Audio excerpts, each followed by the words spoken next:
So hello guys, my name is Monu Garg and welcome to my YouTube channel Study with Monu Garg. So guys, मैं आपके लिए आज एक और हमारी जनरल इंग्लिश की कॉम्बिनेशन के सबसे अच्छा और यूजफुल टॉपिक लेके आया हूँ जिसका नाम है about to guys, this is one of the very easy and very curious and very usable chapter for you, and if you want to learn it, so now just stay with me and we will talk about it, what is about to and how to make sentences in it. So guys, first we talk what is about to. guys, पहले आपको बताना चाहता हूँ जो about to होता है sir भाई दोस्तों, उसका अबाउट टू का मेन मीनिंग जो होता है वो है वाला है। जैसे कि मैं खाना वाला हूँ, मैं वहाँ घूमने जाने वाला हूँ, मैं उसे मारने वाला हूँ, मैं चाय पीने वाला हूँ, मैं नहाने वाला हूँ। ये जो वाला आता है ना गाइज, ये सब कुछ जो भी उसका मतलब होता है वो अबाउट टू बोलते हैं इंग्लिश में। अब इसके ऊपर सेंटेंसेस कैसे बने? अबे भाई वो तो सेंटेंस बन गए। अब सेंटेंस कैसे बनाऊं? मतलब तो बता, सेंटेंस कैसे बनाऊं? बनेंगे गाइस। अब बनाने के लिए सबसे पहले हमें समझना है हिंदी सिंबल। स्क्रीन पे आप देख सकते हैं हिंदी सिंबल लिखा हुआ है। हिंदी सिंबल जिस वाक्य के अंत में वाला है, वाली है, वाले हैं आदि आए, हम वहां पर अबाउट टू की सहायता से करेंगे, यानी कि वहां पर हम अबाउट टू लगाया जाएगा। आप समझ के जहां पे भी हमारा वाला है, वाली है वाक्य के अंत में आएगा, इसका मतलब कि हमारा अबाउट टू वहां पे लगेगा 110%। अब गाइस ये तो था हिंदी रूल। अब अगर हम इंग्लिश रूल पे आते हैं तो इंग्लिश रूल में सबसे पहले अफर्मेटिव आता है। अफर्मेटिव में subject plus is am plus about to plus verb के first form object rest of sentence. अब भाई सब पूछेंगे अरे भाई ठीक है अबाउट टू ठीक है हिंदी सिंबल, लेकिन भाई इंग्लिश रूल में इज एम आर कहाँ से आ गया?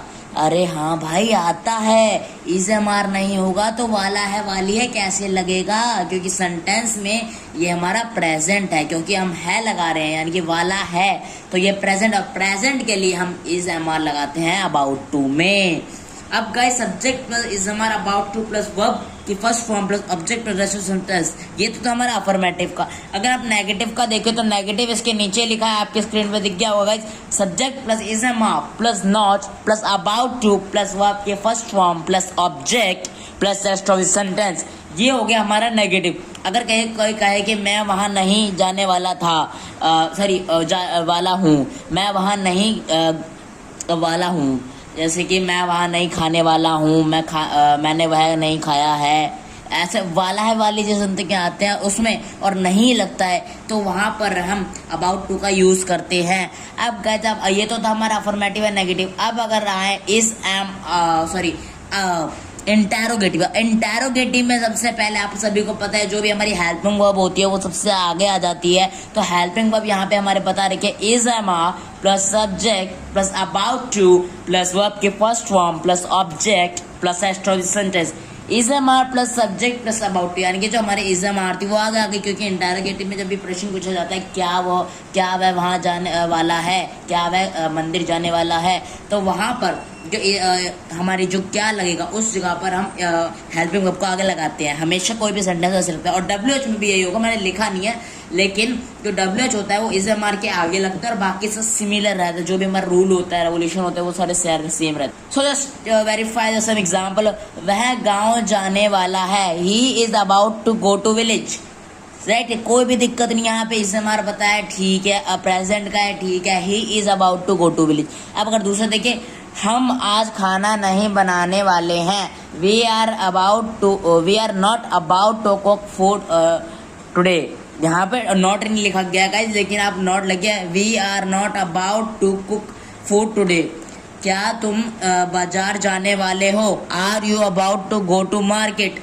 नीलम कल बिहार क्यों जाने वाली है? Why is Neelam about to go to Bihar tomorrow? So guys ये तो हमारा प्रेजेंट का, जिसके अंदर हम इज एम आर यूज करके सारे सेंटेंस को सेम बनाते हैं। और गाइस सभी के थोड़े सेंटेंस बनाओगे तो आपको सब समझ आ जाएगा कि अबाउट टू कैसे यूज होता है, क्योंकि आप अगर रियलिस्टिक लाइफ में इसको देखोगे तो this is very easy to make the sentences. Guys अब तक तो हमने पढ़ा था अबाउट टू इन प्रेजेंट, अब हम पढ़ेंगे अबाउट टू इन पास्ट। अब अबाउट टू इन पास्ट क्या होता है भाई? अब गाइस एक चीज आपको कॉमन दिख रही होगी कि जब हमने पहले पढ़ा था कि वाला है, वाली है, वाले हैं, तो अगर अबाउट टू पास्ट में होगा तो वाला था, वाले थी, वाले थे हो जाएंगे। अगर हम इसका हिंदी सिंबल देखें गाइस, आपकी स्क्रीन पे हिंदी सिंबल, जिस वाक्य के अंत में वाला था, वाली थी, वाले थे आदि आए, इसे हम अबाउट टू इन प्रेजेंट की सहायता से करेंगे। राइट गाइस, इसका मतलब जब भी हमारा जैसे कि वह खाने वाला था, वह बाजार जाने वाला था, क्या वह घूमने वाला था, ये जो भी सारी चीजें था में आती है ना, यानी कि हाँ था वो, अबाउट टू था, तो उस टाइम पे हम अबाउट टू इन पास्ट का यूज करेंगे। अब पास्ट का यूज करेंगे तो अब गाइस आगे चलते हैं, आगे हम पढ़ेंगे इंग्लिश रूल्स। अब गाइस इंग्लिश रूल में सबसे पहला जो आता है वो हमारा अफर्मेटिव आता है। अफर्मेटिव में आप देख सकते हैं subject plus was verb plus about to plus verb की first form plus object plus rest of the sentence. Guys अब आपके मन में क्वेश्चन सोच रहा होगा कि आपने प्रेजेंट में बताया इसे मान लगेगा, तो यहाँ पे वॉज वर्ब किसे लगाया? तो सर तो गलत है। नहीं गाइस, रियल में यही सही है। और अगर आप देखें तो यहाँ पर अबाउट टू जो था वो प्रेजेंट में था, लेकिन अब यहाँ पे पास्ट में, तो पास्ट में हम वॉज वर्ब यूज करते हैं। आप सभी को पता होगा जो पास्ट होता है उसके अंदर वॉज वर्ब यूज किया जाता है, इसलिए मैंने यहाँ पर वॉज वर्ब लिखा है। Subject plus was verb plus about to plus verb के first form plus object plus rest of the sentence. Right guys, ऐसे ही हमारा नेगेटिव है, आप देख सकते हैं the screen. Subject plus was verb plus not plus about to plus verb के first form plus object plus rest of the sentence. Guys ये ऐसे ही ऐसे नेगेटिव में बन गया। राइट गाइस, अगर अब आप इंटेरोगेटिव में जाते हैं तो यहाँ पे पता चल रहा होगा was verb plus subject plus about to plus verb के first form plus object plus rest of the sentence, क्योंकि यहाँ पे जो वॉज वर्ब है वो आगे और बाकी सब तो सेम ही रहेगा। राइट गाइस, क्योंकि जो हमारा हेल्पिंग वर्ब होता है वो इंटेरोगेटिव में आगे आता है, मैंने आपको पहले ही बताया था। और WH गाइस, WH सेम ही रहेगा, मुझे लिखने की जरूरत नहीं है, आप समझ जाओगे गाइस। जो वॉज वर्ब होता है उसके आगे WH लग जाएगा और बाकी सारा सेम रहेगा। Take it some example of about to in past.